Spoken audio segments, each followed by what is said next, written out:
నమస్తే. కథా శీర్షిక అందని మేఘాలు. రచన ద్వివేదుల విశాలాక్షి గారు. చదువుతున్నది రాధిక. ఇక కథలోకి వెడితే, ఆకాశంలో తొలకరి మబ్బులు తొంగి చూస్తున్నాయి. చల్లగా మెల్లగా సాగిపోతున్న పిల్లగాలి మల్లె మాలతుల పరిమళాన్ని క్రమం తప్పక ఇంటింటా పంచుకుపోతున్నది. దూరాన రేడియో తీయగా హాయిగా పాడుతున్నది. వీధుల్లో విద్యుత్ దీపాలు వరుసలు తీరి బారులుగా కూర్చిన ముత్యాల తోరణాల్లా మెరిసిపోతున్నాయి. చక్కని పరిసరాలు, ఆనందకరమైన ప్రకృతి, ఆకాశంలో మబ్బులతో దోబూచులాడే జాబిల్లి, ఇవన్నీ కలిసి కూడా డాబా గోడను ఆనుకుని తదేక దీక్షతో దేనికోసం ఎదురు చూస్తున్న రాధ మనోభావాలను కదల్చలేక సిగ్గుతో తలొంజాయి. జ్ఞాపకాల పుట్టల్లో కాలంతో కలిసి పయనించి చినికి జీర్ణించిన పంక్తులలో అక్షరాలను ఆతృతగా ఏరుకుంటున్నది రాధ. కన్ను చెమర్చే, మనస్సును ఓదార్చే మాటల కోసం. నేడు శూన్యమైతే నిన్న తలచి సంతోషించు, రేపు కోసం నిరీక్షించు అంటారు ఆశావాదులు. నేడు నిన్న రేపుల్లో భేదమే లేకుంటే అన్నీ కలిసి సమిష్టిగా ఎదురుదెబ్బ తీస్తే తట్టుకునే మార్గం ఏమిటి? వీటి నుండి తప్పుకోగలిగేవారు ఎంతమంది? చిన్నప్పటి నుండి నీ తత్వమే ఇంత. ఏదో కారణకార్యాలను ఊహించి అనవసరంగా నువ్వు బాధపడతావు, ఇతరులను బాధపెడతావు అంటుంది అమ్మ. బాధపడటం, సుఖించటం అన్నవి మనుషుల మనస్తత్వాలపై ఆధారపడి ఉంటాయి. ఎంతటి కష్టంలోనైనా మనస్సు నరికట్టి చిరునవ్వు నవ్వగలిగేవారు లేకపోలేదు. అలాగే ఏ చిన్న తాకిడికి తట్టుకోలేక చిగురులా అల్లాడిపోయేవారు కోకొల్లలు. కష్టాలు అన్న దానికి నిర్వచనం చెప్పబోవటం అంత సులువైన పని కాదు. ఒకరి దృష్టిలో వేదనగా పరిణమించింది ఇంకొకరికి అల్ప విషయంగా తోచవచ్చు. నిరుపేద తినేందుకు తిండి, ఉండేందుకు ఇల్లు లేక కష్టపడుతుంటే ధనవంతుడు తన ధనాన్ని ఖర్చు పెట్టేందుకు దారి తోచక బాధపడతాడు. ఇక చిన్నపిల్లల వేదనలు పెద్దలకు నవ్వు పుట్టిస్తూ ఉంటాయి. వారి బుద్ధికి అందని ప్రతి చిన్న కదలిక వారికి సమస్యే. ఎన్నో తీరని సందేహాలతో బాధపడుతుంటారు. అమ్మనో అమ్మమ్మనో వేధించి జవాబు పొందే వరకు వారికి తోచదు. అది వేసవి కాలం. రాధ అమ్మమ్మ ఒడిలో తల ఉంచుకుని ఆకాశం వైపు చూస్తున్నది. డాబాపై కూడా గాలన్న మాట లేదు. ఏ వెండలు అంటూ అమ్మమ్మ విసనకర్ర అందుకుంది. ఉండమమ్మ, కొంతసేపు విసిరకు అంది రాధ. ఏ ఉక్కగా లేదుటే అని ప్రశ్నించింది అమ్మమ్మ ఆశ్చర్యంగా. అమ్మమ్మ మాట రాధకు వినిపించలేదు. ఆ మేఘం లేడిలా ఎంత చక్కగా ఉంది. కొమ్ములు, తల, తోక, కాళ్ళు అచ్చు నిన్న సర్కస్లో చూసిన లేడిలా ఉంది. అలా తొందరగా ఎందుకు పారిపోతున్నది? వెనక నుండి పులి వస్తున్నదా? లేదు, చెవుల పిల్లి వస్తున్నది. అది పరుగు పెడుతున్నది ఎందుకో. అమ్మమ్మ, ఏ రాధ, మేఘాలన్నీ ఎక్కడికి పోతున్నాయి?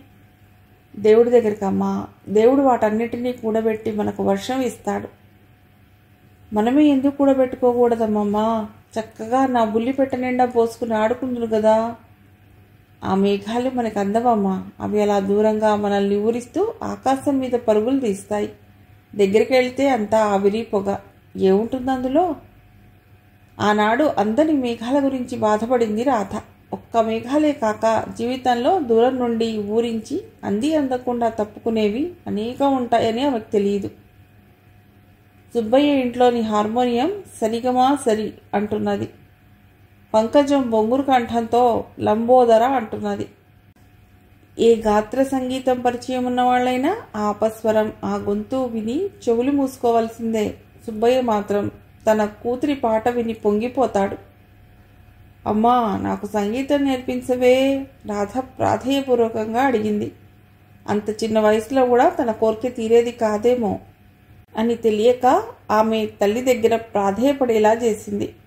రాధకి తమ గురించి కొంతవరకు తెలుసు. తండ్రికి వచ్చే కొద్దిపాటి జీతంతో సంసారం గడపాలి.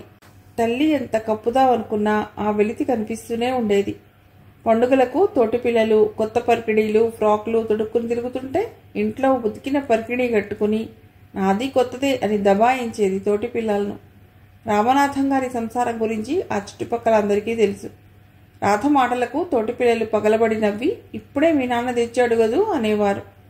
ఆటలు మాని కళ్ళనీళ్లతో రాధ ఇంటికి తిరిగి వచ్చేది. అమ్మా, ఏమంటావమ్మా? రాధ హెచ్చరించింది. అలాగేనమ్మా, వచ్చే నెల నుంచి నేర్చుకుందువు గాని అన్నది తల్లి. ఆ వచ్చే నెల ఎప్పటికీ ఈ నెలగా మారదని రాధ తల్లికి తెలుసు.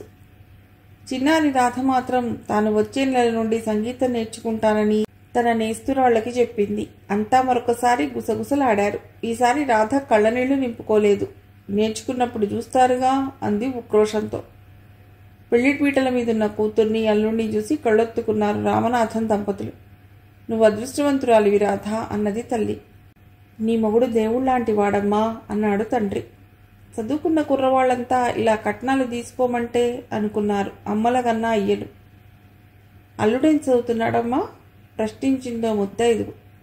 ఇంటర్ పాస్ అయ్యాడు, డాక్టర్ చదువుతాట అంది రాధ తల్లి గర్వంగా.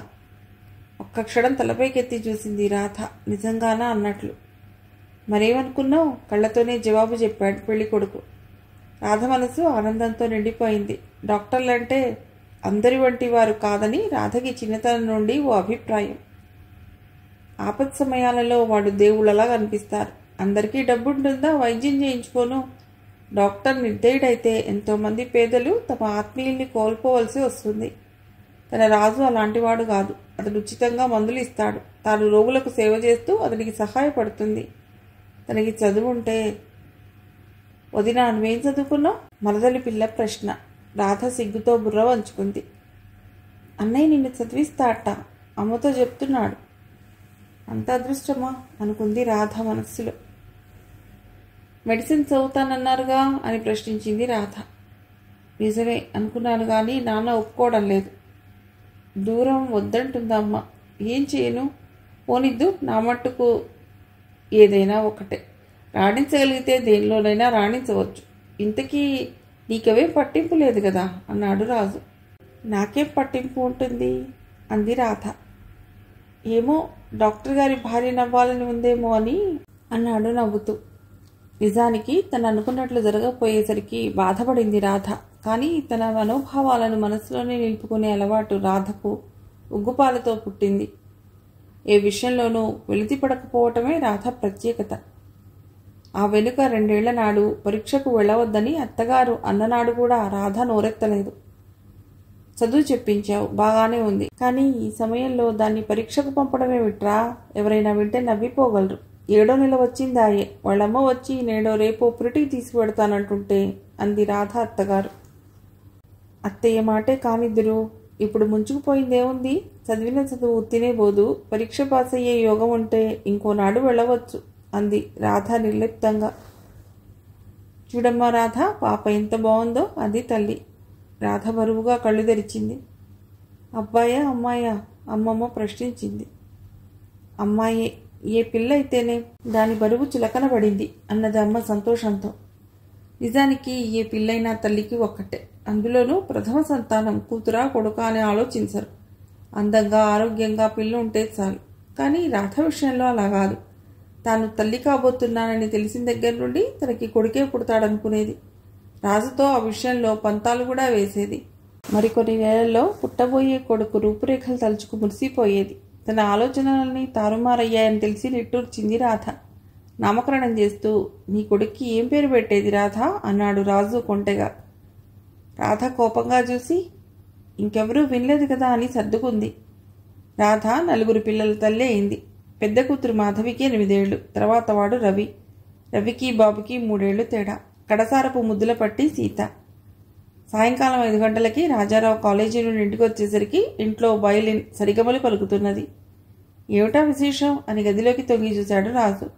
ఒక చాప మీద మాధవి ఎదురుగా 40-50 ఏళ్ల వయసులో ఉన్న నూతన వ్యక్తి కనిపించారు. వెనక నుండి కాఫీ కప్పుతో వచ్చిన రాధ రాజు ఆలోచనలను ఆపు చేసింది. మాధవి సరదా పడుతుంటే రామయ్య గారిని పిలిపించాను. ఏదో చిన్నపిల్ల నేర్చుకుంటుంది. ఇంతకీ మహా ఎంత అయిపోతుంది కాబట్టి నెలకి 10 రూపాయలు ఇస్తే చాలన్నారు ఆయన. వయలిన్ కూడా ప్రస్తుతం కొనక్కర్లేదుట. తనది తెస్తానన్నారు అంది. మంచి పని చేశావు. ఈ రోజుల్లో ఆడపిల్లలకి చదువు పాట అన్నీ ఉండవలసిందే అన్నాడు రాజు. 5-6 నెలలు గడిచిపోయాయి. ఆ రోజు సాయంకాలం రామయ్య గారు కొంచెం ఆలస్యంగా వచ్చారు. మాధవి ఏ సందు నుండో ఆటలకు జారుకుంది. అమ్మా మాధవి అని పిలిచారు రామయ్య గారు. రాధ కూడా పిలిచి చూసింది. మాధవి అలికిడి లేదు. అమ్మా మీరేమీ అనుకోనంటే ఒక్క మాట చెప్తాను అన్నారు రామయ్య గారు. మీ డబ్బుని వ్యర్థపుచ్చడం నాకు ఇష్టం లేదమ్మా. మాధవికి సంగీతం అంటే అభిరుచి లేదు. చిన్నపిల్ల, కొంతకాలం అయితే అదే కుదురుకుంటుందని చూశాను. ఇంతకీ ఇది పుట్టుకతో రావాల్సిన విద్యమ్మా అన్నారు నమ్రతగా. అంతేనంటారా మాస్టారు అంది రాధ బాధగా. ఆమె ముఖం చూస్తేనే రామయ్య గారు ఆశ్చర్యపోయారు. మీ ఒంట్లో కులాసాగా లేదా అమ్మా, అలా మంచం మీద కూర్చోండి అన్నారు ఆతృతగా. మరేం పర్వాలేదు బాబు, నిన్న కార్తీక పౌర్ణమి కదా, ఉపవాసం ఉన్నాను, కాస్త ముఖం తిరిగింది, ఇప్పుడు బాగానే ఉంది, మీరు వెళ్ళిరండి బాబు అంది. పిల్లలు పెద్దవాళ్ళయ్యారు. మాధవికి మంచి వరుని చూసి వివాహం చేశారు. రవి బీఎస్సీ పూర్తి చేశాడు, బాబు పీయూసీ చదువుతున్నాడు, సీత 8వ క్లాస్కు వచ్చింది. నిండు కుండలా జీవితం ఒడిదుడుకులు లేకుండా సాగిపోతున్నది. ఆ ఇంట్లో రాధ మాట అంటే రాజు దగ్గర నుండి చిన్నపిల్ల సీత దాకా అందరూ మన్నిస్తారు. అదృష్టం అంటే రాధదే అనేవారు తెలిసిన వారంతా. నిజంగా రాధకే విషయంలోనూ కొరత లేదు. తన ప్రాణం కన్నా అధికంగా చూసుకునే భర్త, అభిమానంతో అల్లరి చేసే పిల్లలు, అన్నోదకాలకి లోటులేని సంసారం. ఏ ఆడదానికైనా అంతకన్నా కావాల్సిందేముంది? అయినా ఏదో వెలితి రాధని ఎప్పుడూ వదిలిపెట్టలేదు. అది కొన్ని సమయాల్లో వెనుకబడినా తిరిగి తిరిగి పైకి లేచేది. తను ఊహించిన దానికి ఏమాత్రం భిన్నంగా జరిగినా బాధపడేది రాధ. తొందరగా వచ్చేస్తానన్న రాజు రావటం 1 గంట ఆలస్యమైతే ఆరాటపడేది. వస్తానన్న వేళకి రాకపోవటంతో తమ స్వతంత్రత తెలియజేసుకోవాలనుకుంటారు ఈ మగవారు. ఇంట్లో ఇల్లాలు పడే ఆరాటం వారికి తెలిసి రాదు అనుకునేది. వయస్సు ముదురుతున్న కొద్దీ సంసారం పట్ల నిర్లిప్తంగా ఉండి కృష్ణారామ అనుకోక ఈ అకారణ అహంకార మమకారాలు దేనికి? అందరూ తన మాటే వినాలని, అన్నీ తను ఆశించిన రీతిగానే జరగాలని ఎందుకు అనుకోవాలి? ఎవరి వ్యక్తిత్వం వారికి ఉంటుంది. అందరూ తన ఇష్ట ప్రకారమే ఎందుకు నడవాలి అని తనని తాను సముదాయించుకో చూసేది. రవి బీఎస్సీ ఫస్ట్ క్లాస్లో పాస్ అయ్యాడు. మెడిసిన్ చదవకూడదురా రవి అంది రాధ. ఎంఎస్సీ చదువుదాం అనుకుంటున్నానమ్మా అన్నాడు రవి. ఎంఎస్సీ చదివి ఏం చేస్తావు? మళ్ళా అయ్యేవారి పనే కదా. నువ్వు డాక్టర్ అయితే ఎంత పేరు ప్రఖ్యాతి, ఎంతమందికి సహాయపడచ్చు అంది తాయిలను చూపించి చిన్నపిల్లవాడిని ఊరిస్తున్నట్లు రాధ. అయ్యవారి పనంటే అంత చులకనన్నమాట నీకు. మరి ఆ అయ్యవారితో ఇంతకాలం ఎలా వేక్కువచ్చిందో పాపం అన్నాడు రాజు. చాలెద్దురు, వీళ్ళు ముందుకు పోతుంటే మరీ చిన్నవారవుతున్నారు అంది విసుగ్గా రాధ. రవి మాట్లాడకపోవటంతో ఏమంటావు రవి అని తిరిగి తనే ప్రశ్నించింది రాధ. నాకు మెడిసిన్ చదవాలని లేదమ్మా అన్నాడు రవి నిశ్చలంగా. రాధ భారంగా నిట్టూర్చింది. రాధ ముఖంలోని మార్పును రాజు గమనించాడు. ఇంకా టైం ఉంది కదా, వాణ్ణి ఆలోచించుకొని అన్నాడు ఆ ప్రసంగాన్ని అంతటితో ఆపు చేస్తూ. రవి కాలేజీలో చేరవలసిన రోజు వచ్చింది. అతడికి మెడిసిన్లో కూడా సీట్ వచ్చింది. బండిలో కాలు పెట్టే వరకు రాధ బోధిస్తూనే ఉంది మెడిసిన్లో ఉన్న మంచి చెడ్డలు. రాధ ఆవేదన రాజు గమనించకపోలేదు. నేను వాడికి నచ్చ చెప్తాగా అన్నాడు బోధార్పుగా. స్టేషన్కు వెళ్ళిన రాజు తిరిగి వచ్చేటప్పుడు రాధ అలాగే బొమ్మలా గోడ కానుకొని నిల్చుంది. అలా ఎంతసేపు నిల్చుందో ఆమెకే తెలీదు. రాజు మృదుహస్తం ఆమెను ఈ లోకంలోకి తెచ్చింది. రాధా అన్నాడు రాజు ఆప్యాయంగా. ఆ స్వరంలో ఆవేదన నిస్సహాయత మిళితమై ఉన్నాయి. రాజు మొహంలోకి ఒక్కసారి చూసింది రాధ. ఆకాశంలో మబ్బులు పలిచినే దూదిపించెల్లా దూర దూరంగా పరుగులు పెడుతున్నాయి. మానవ జీవితంలో ఆ మేఘాల్లాగానే కనిపించి ఊరించి దూర దూరంగా తొలగిపోయే అవకాశాలనంతం.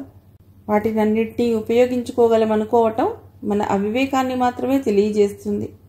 అనంత ఆకాశంలో తెలియాడే తెలిమబ్బులను అందుకోలేకపోయామని బాధపడటం ఎంత అసమంజసమో, ఆశించినవన్నీ సమకూరలేదని బాధపడడం కూడా అంత అవివేకమే. 6 ఏళ్ల రాధ అందని మేఘాలని తన పెట్టెలో నింపుకుందామని ఆశించింది. 40 ఏళ్ల రాధ తన తీరని కోర్కెలను తన బిడ్డల ద్వారా తీర్చుకుందామని తలంచింది. రెండూ ఆమె దృష్టిలో అందని మేఘాలే అయ్యాయి. ఆ మేఘాలు మనకే అందం. అవి అలా దూరంగా మనల్ని ఊరిస్తూ ఆకాశంలో పరుగులు తీస్తాయి.